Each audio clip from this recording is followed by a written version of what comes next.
অশোক ষষ্ঠী। এই অশোক কথাটা সংস্কৃত শব্দ, যার অর্থ হচ্ছে শোকবিহীন, দুঃখহীন। একে যদি আমি সমাসে পরিণত করি তাহলে এটা হবে ব্রহ্মী সমাস। চৈত্র মাসের শুক্লপক্ষের ষষ্ঠী তিথি, অনেক সময় মলমাস থাকলে, এসব থাকলে কিন্তু বৈশাখ মাসেও চলে যায় পুজোটা,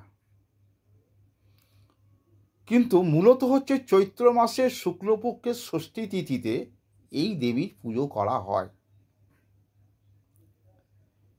কিন্তু ষষ্ঠী দেবী হচ্ছে লৌকিক দেবী। লৌকিক কথাটা বলল কেন? আবার বলেছে তিনি পুরজননের দেবী, মঙ্গলদায়িনী, সন্তান রক্ষা কর্ত্রী, সন্তান দায়িনী। এই চারটে রকম কথা বলা হয়েছে।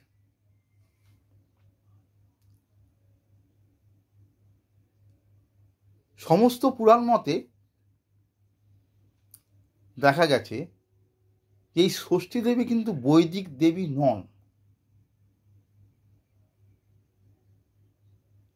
তাহলে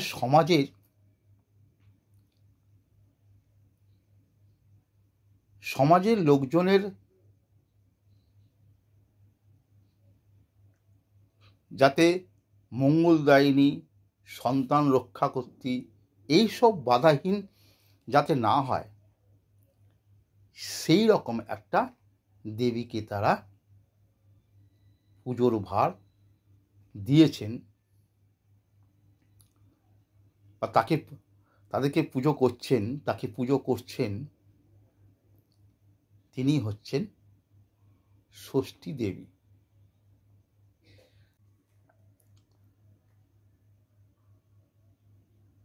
স্কন্দপুরাণ কি বলেছে? আবার স্কন্দপুরাণ বলেছে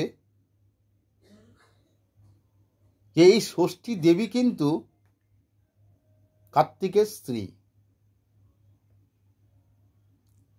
ব্রহ্মার মানস কন্যা দেবসেনা।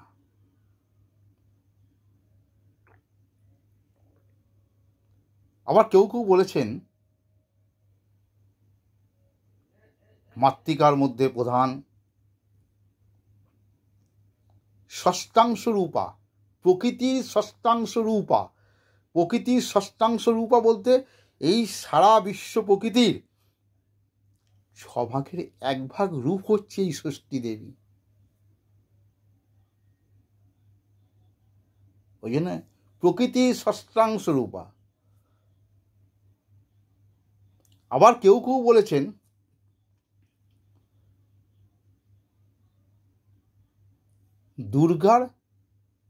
দুর্গা দেবী একটা ভিন্ন রূপ ষষ্ঠী দেবী, সেটা হচ্ছে কার্তিকের মা, কাত্যায়নী। কোথায় কোথায় আসছে?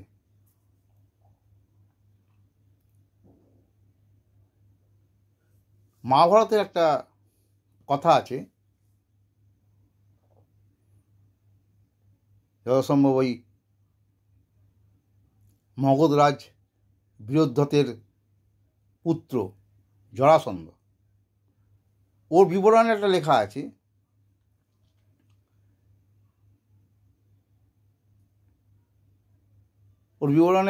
আছে যে জরা, ব্রহ্মাই ওকে সৃষ্টি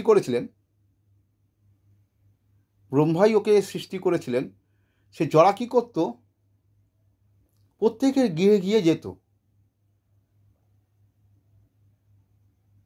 গিয়ে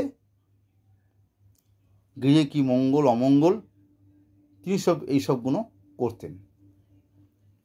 এই জন্য ব্রহ্মা তার নাম রেখেছিল গৃহদেবী বা গৃহকর্ত্রী, এরকম একটা নাম ব্রহ্মা দিয়েছিলেন।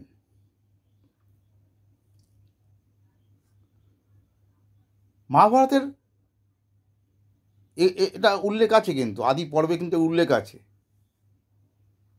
আদি পর্বে মহাভারতে উল্লেখ আছে। সেখানে আমরা বলেছি যে যে ব্যক্তি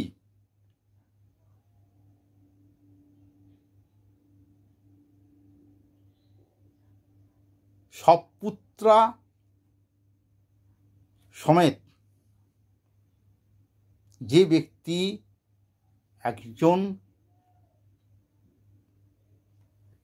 মানে কন্যাই বলো, সপুত্র কন্যা, সপুত্র পুত্রর সঙ্গে কন্যা, পুত্র মানে পুত্রকে কোলে নিয়ে বা সন্তানকে কোলে নিয়ে এইরম যদি ছবি বা এইরম যদি মূর্তি যদি তাদের গৃহে থাকে, তাদের গৃহে ধনধান্য পুত্র কন্যা শোক কোনোদিনই থাকবে না, অর্থাৎ সর্বদা মঙ্গল হবে। এই হচ্ছে ষষ্ঠী দেবী। এই জন্য ষষ্ঠী দেবীকে পুজো করে সন্তানের মঙ্গল কামনার জন্য